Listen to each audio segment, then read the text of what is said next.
Hi all. In this video, we are going to see a blog post titled "The Wacky World of Nonlinear Manifold Learning." So, this blog post gives you an overall idea about what is manifold learning or nonlinear dimensionality reductions, and what are the types of nonlinear dimensionality reductions algorithms in a just like kind of very overview idea about that. Not they are going to a very uh, detailed mathematical concept of every algorithm, but they just give you an overall like 2 to 3 sentence idea about what is different types of nonlinear dimensionality reductions available for the data processing in machine learning. So, but we will conduct a separate lecture series on manifold learning or metric learning or nonlinear dimensional reductions. And we'll also start up another video giving very detailed explanations of what is manifold learning, what is metric learning, and what is nonlinear dimensional directions, how these concepts like manifold learning, metric learning, and nonlinear dimensional directions are interrelated, and what are the applications of manifold learning, uh, for example in related to machine learning, maybe in related to how we demystify how the human brain works, like particularly how visual primary visual cortex works, and how these kind of high dimensionality reductions through nonlinear techniques or linear techniques are being applied for building radius models for and utilize as a computational techniques to accelerate high fidelity simulations in engineering and physics. So those we will try to see where are the applications are being utilized using utilizing a concept like manifold learning or nonlinear dimensionality reductions or metric learning. So metric learning is also related to how we retrieve image or retrieve the informations which lies in high dimensionality data, and how it overcomes the curse of dimensionality. Possibly we'll try to put up a separate video detailing all this concept that what I have explained earlier.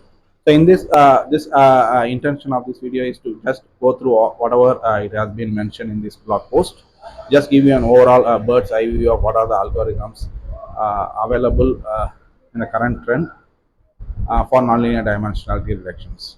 So it starts with an example like, for example, here the left side, every cell is it's an image of A, and we have so many images of A, and if you wanted to visualize in high dimensional data like 32 cross 32 pixel, it would be of a very high dimensional data of 1000 dimensions.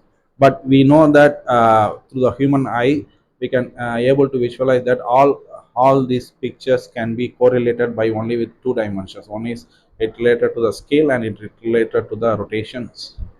So, how a human can immediately capture that this all these images are varied only in two different perspectives, not in every pixel-wise perspectives. How that can be automated through algorithms like nonlinear dimensionality reductions or manifold learning. But there are standard algorithms like PCA, which we will again will come up with what is PCA, what is singular value decomposition, what is spectral methods, what is vector space, what is nonlinear manifold, what is Riemann manifold, what is geodesic distance. So all this we will try to see in a mathematical concept in a separate video. But I'm just going through whatever been mentioned in this blog post as it is. So what they say is principal component analysis try to find identify in a linear vector space to identify the directions where this all these data have a maximum variance. So this, if they could able to capture only the few directions where it has a maximum variation, that ended up with the vector space in a low dimensional vector space where all those data slice up. So if we put up that algorithm and try to reduce this all this into a few dimensions, like for example 2 dimensions, it would be end up this image, and we could see that it doesn't capture well at what we have mentioned. So if a human can able to capture like rotations and the scaling, but that couldn't be able to be captured here because the reason is it doesn't lies in the linear vector space. It has something of a different manifold where that some other algorithm has to be applied here to capture the exactly what the human eye is seeing about. So this is terminology is famously called as crowd effect, and the manifold where it lies is not a linear manifold. It's called a curved nonlinear manifold, nonlinear geometry. So there are what is mentioned here is very five algorithms. One is Salmon mapping, isomap, Laplacian eigenmap, TSNE, and UMAP. So we will just go through in two to three sentences of each algorithm. Salmon mapping is the first algorithm which was introduced in 1969 by Salmon. It's the first nonlinear dimensionality. Prior to that, it was PCA was applied right from 1901. So it is this concept is based on another linear dimensionality reductions called multidimensional scaling, which is itself an optimization method where it tries to project a point and try to make a similarity between a high dimensional data, original high dimensional, and the projected low dimensional data by minimizing a cost functions which try to quantify the disparity between the distances and using optimization algorithm like gradient based methods. We can try to minimize the discrepancy between the projected and the original distances by solving minimizing these cost functions, and this cost functions is mentioned here, and we try to fine tune these z values in the low dimension such a way that this cost function is minimized. So this is a three-dimensional space where it has this data is having a large distance and this data is having small distance. When we are projected to this distance pairwise distance are preserved and such a way that it is being embedded into the low dimensional space. One of the disadvantage here is it doesn't focus it doesn't give the room to focus on small scale data, small distance data. It more focus on the global large scale data. So what it happens in the local structures are not preserved well. So that's what it Salmon mapping comes here, which is nothing but a weighted multi-dimensional scale, which that minimization problem is reformulated as a Salmon error functions, which is mentioned here. And this is the original dimensional distance. It's a reduced dimensional distance. We try to minimize this error stress function, which they have not given a very detailed explanations, but we will try to give in a separate video about what is Salmon mapping, what is in each and every algorithm will be given as a separate video. We'll try to put up that.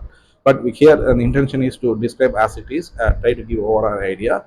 And they also mention given a beautiful example that is suppose if eight sinusoid curves or data are embedded in like in a cylindrical data in a three-dimensional way. When you're trying to project it using PCA, this it doesn't capture well. But when we try to project it using Salmon mapping, it at least reasonably it captures. But the idealistic capture would be something related to both these pictures.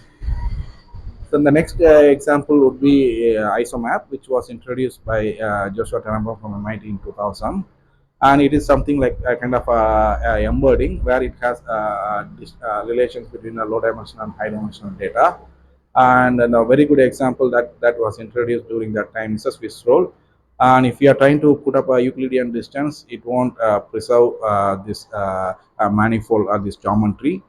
And if you are but what they try to do is they try to use a geodesic distance, which they haven't explained properly. So the algorithm is something like this for each point, like it is like a local based method, not like a global method like a PCA.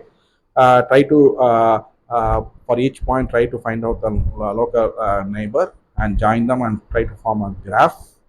And this will be the weights will be based on the distance between the points. And based on this geodesic distance will be calculated by navigating through the graph from one point to another, such a way that it capture that geodesic distance. Once that setup is done, then we put a standard MDS algorithm to try to find out the reduced dimensional space. So this has been explained a bit in this pictorial representation. This is what it is in this manifold, and try to find out the neighbors for each point. Once those finding the neighbors for each point are represented in a weighted graph, then we try to compute some geodesic distance and try to find out the similarity matrix. And once that is been done, then we run a standard multi-dimensional scaling algorithm to try to find out the reduced dimensional space in a single dimension. This is called an isomap.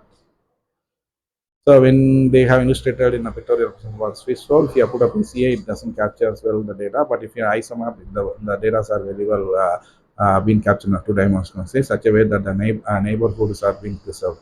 Because blue is occupied by blue and red is occupied by red points. It's not something happened here.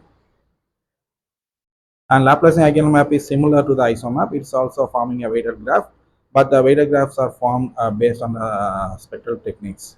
So if we can go through this algorithm, we are finding a weighted graph similar to what we have mentioned earlier.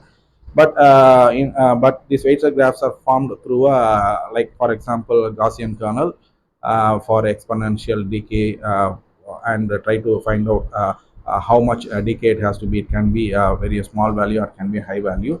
Once that weighted matrix are formed, we try to find out a Laplacian graph that called as L and try to solve eigenvalue problems, try to find out the eigenfunctions and eigenvalues. And the eigenvectors, the strongest eigenvectors would formulate as an embedding directions for the capturing the low dimensional space for those things. This has been illustrated in this way, and it's weighted graph, and we are finding a Laplacian graph. Once that then solving the eigenterms and eigenvalues are computed, finding that eigenvectors are computed. From once that is being projected, we could end up in a single dimensional space. And the next one is the famous TSNE, stochastic neighborhood embedding, and it was introduced in 2000 by Jeffrey Hinton team. And what it is, it's like a stochastic algorithm. What is for every point we try to fit a Gaussian distribution in a high dimensional space, and every neighborhood point is based on how much the density that point could capture for that fitted Gaussian distributions. Then a conditional probability is being computed for each point around that xi, such a way that that conditional probability will give you how much proportion that density under that particular distributions. So this process being repeated for every point, and it's also repeated for every point in the low dimensional space. But instead of in the low dimensional, we are using t distributions. And once these two distributions try to be matching using minimizing um, uh, a function called as KL divergence. So this is what is one original dimension. When you are putting that, this discrepancy will be reduced by solving for minimizing a KL divergence. What we are using for a generative modeling, or which will try to quantify the difference between the two distributions. So this is what here if we have a minis data, and this when we are using a salmon map, it seems to be reasonably well. ISOM map is didn't capture as much similar to the salmon map, but TSNE, if you put up, I have to mention here, TSNE is on the introduced for the reason for especially for visualizing, not for any like pre-processing or for embedding or something. It is especially introduced for visualizing the high dimensional data in a two-dimensional, three-dimensional space for a human to understand the data. And UMAP is similar to that, but one thing is it's not a stochastic, it is deterministic. The TSNE starts with random machine, start with spectral embedding, and it is very fast for the reason because TSNE has to go for every single point at a time, but it is going for a group only, it captures only a group of points at a time, and it has much global capture compared to the TSNE, and it is more considered as a non-linear dimensional detection method compared to the TSNE, which was only for the visualizations. So these are the way it has been described in this blog post, but we will be coming up with the separate videos for each of the algorithms mentioned here. Thank you.